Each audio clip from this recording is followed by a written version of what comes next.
Hi everyone, hope you're doing fine. Hope you had a nice vacation. Today I'm going to read you Going Back Home. An artist returns to the South. So it's a story interpreted and written by Toyomi Igus. Let's begin. When I was a little girl, I heard many stories about my family, where they came from, what life was like before I was born. This is a picture of me sitting at my aunt's knee, listening to her tales as she did my hair. Of course, I didn't grow up in a house like this. I grew up in a big city in Indiana. But I tried to imagine what kind of house my ancestors lived in when they were enslaved on a plantation in the South. I thought it might look something like this. I was fascinated by my family's stories.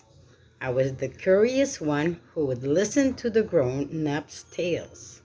As I grew older, I tried to piece together my family's history from the scraps of memories they would share with me.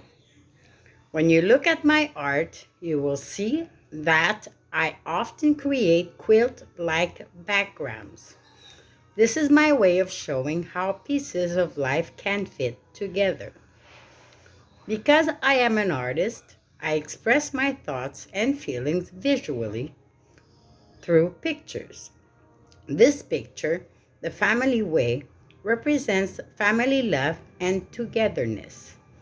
When I set out to trace my family tree, my family supported me in every way. I call this picture Inheritors of Slavery, to represent the many generations of my people who were enslaved. The woman is holding a black pot which she used in Africa and here in her new homeland. It symbolizes family and the continuation of our heritage. Behind the couple, you can see symbols of their life in America. The well from which they drew their water, the washtub and scrub board which they used to clean their clothes, the hen which provided food for people here and in Africa, and the little house they were given by their masters to live in. The hen and the house are powerful symbols for me. I use them a lot in my artwork. When I got older, I had a strong desire to go back to the South to actually see and feel the land where my ancestors lived. So I left Indiana, moved to Atlanta, Georgia, and started exploring the southern United States.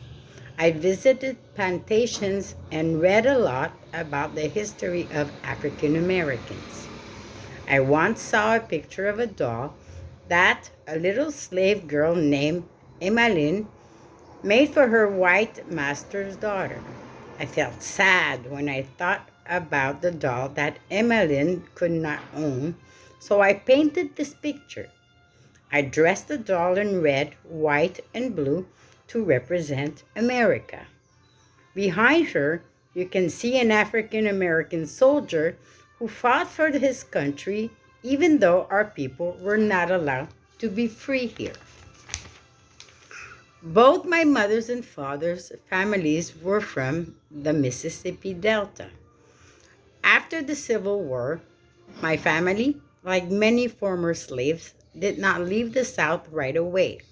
Instead, they stayed and sharecropped. Sharecropping was a method of farming where poor farmers had to borrow land to farm and also tools and seed. The crop they grew went to pay off their debts.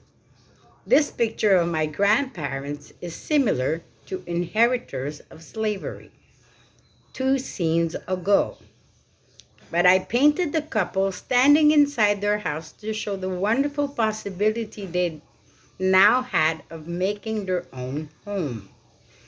The pinwheels on the woman's skirt are ancient symbols that stand for good luck and the changing cycles of life.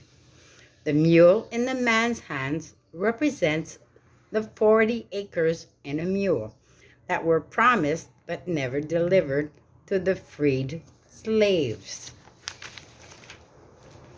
My family grew cotton. From dawn to dusk, everyone on the farm had to work. The woman looked after the children, picked the cotton during harvest time, tended the livestock, and planted the family vegetable garden. The men plowed and weeded the fields day after day and hunted possums, coons, and deer for food. In this picture, you can see how the woman would pick cotton and pick it and put it in their aprons. As their aprons filled up, the woman and children too would drag their loads behind them as they picked the bits of fluff. Slaves had picked cotton the very same way 100 years before. It was a very hard life. If you look closely, you can see that I even made the hands work. In those days, families depended a lot on each other. Survival demanded that people work together in harmony, like the man and the woman in this picture. Water was important too. It was a source of life for my family, for their livestock, for the crops. This is why I made the well the central image in this painting. The wheel on the well is there to bring good fortune. Behind the couple, I painted bottle trees. People believe that bottle trees brought rain. I wanted this picture to say that with hard work and a little luck and strong community, my family was able to thrive even under the harshest of conditions. Music has always been an important part of African American culture. Slaves sang work songs to make their hard work easier and used field hollers. Long drawn out notes to express emotion and warn each other of danger. From these songs and religious spiritual came the blues. American music has been greatly influenced by the blues. Important blues songs and singers came from the Mississippi Delta, where my family lived. As I traveled around the South, I would often see scenes like this: men sitting on the front stoop, playing the guitar or harmonica and singing the blues.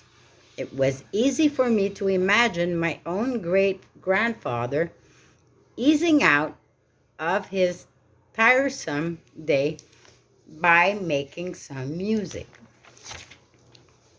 Despite the hard work, or maybe because of it, families took every opportunity to celebrate life. Births, weddings, harvest time, baptism. Then, as now, families rejoiced in the good times. The woman would prepare for days, cooking and baking, using the precious white sugar and white flour to create the confections reserved for such occasions. Whenever I think of my foremothers cooking for special days, I see this picture of my grandmother, Catherine, and remember how she used to bake a treat for each family member on every holiday. Do you see the snails on her dress? I copied the pattern from one of my favorite Nigerian outfits. My grandmother didn't really have a dress like this, but I liked it, so I gave the dress to her in this picture. I call this painting The Wedding Dance to happiness. The women in my family didn't have fancy wedding dresses, just their usual cotton frocks. But even though the fabric was simple, they would make the dresses beautiful by using colorful dyes. On a wedding day, the men would get all cleaned up and put on their Sunday best. The preacher might ride out to the farm from a neighboring town to say the wedding vows.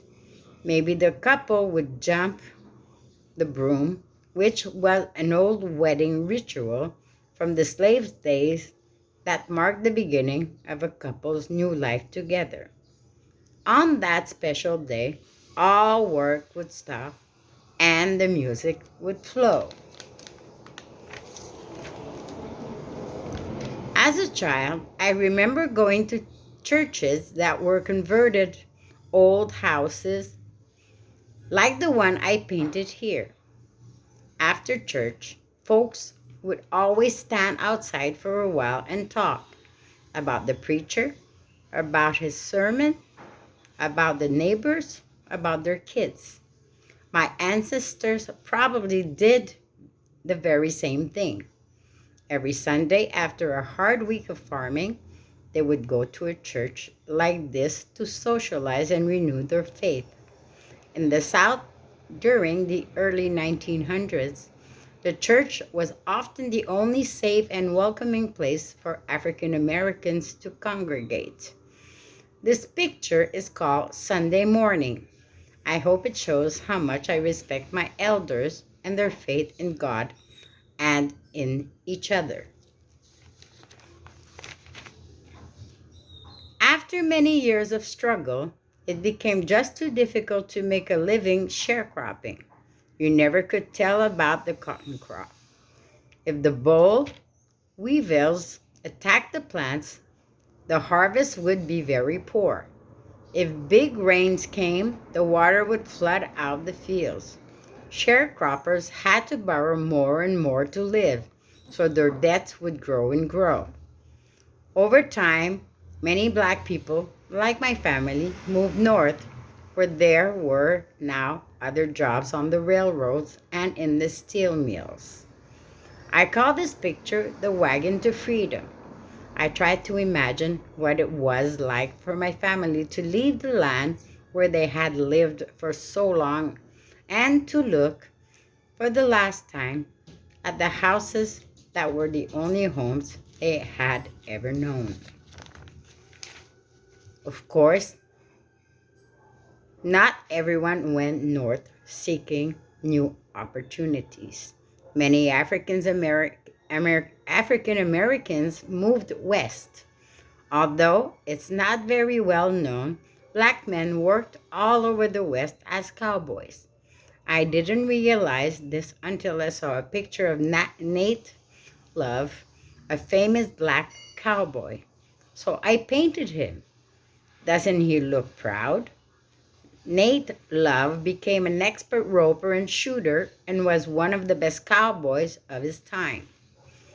If you look very closely, in the background, you will see that I have painted little pictures of a storefront and of a soldier.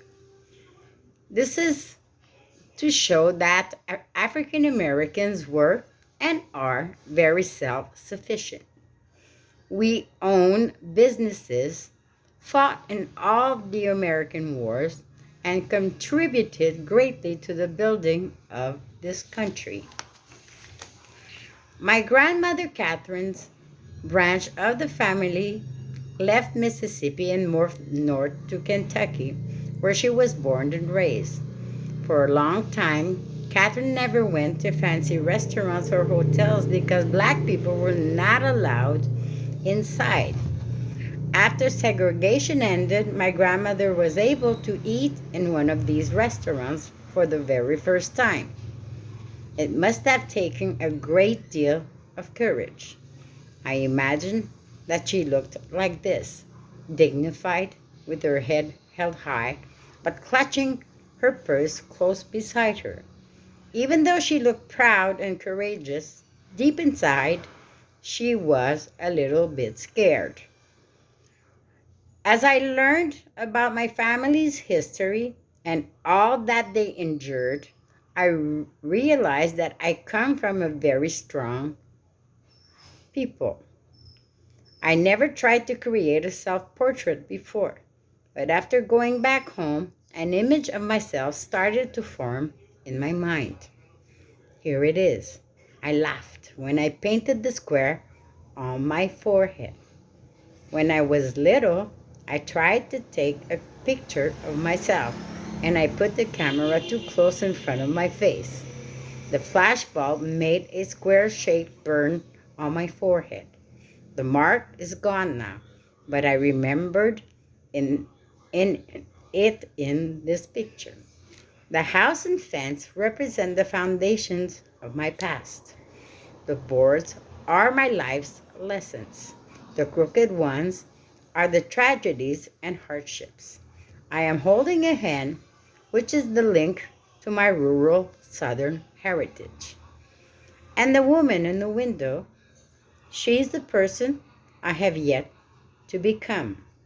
After going back home, I know more about who I am and I can picture the person I want to be: a seeker of knowledge, a creator of vision, and a keeper of my family's history.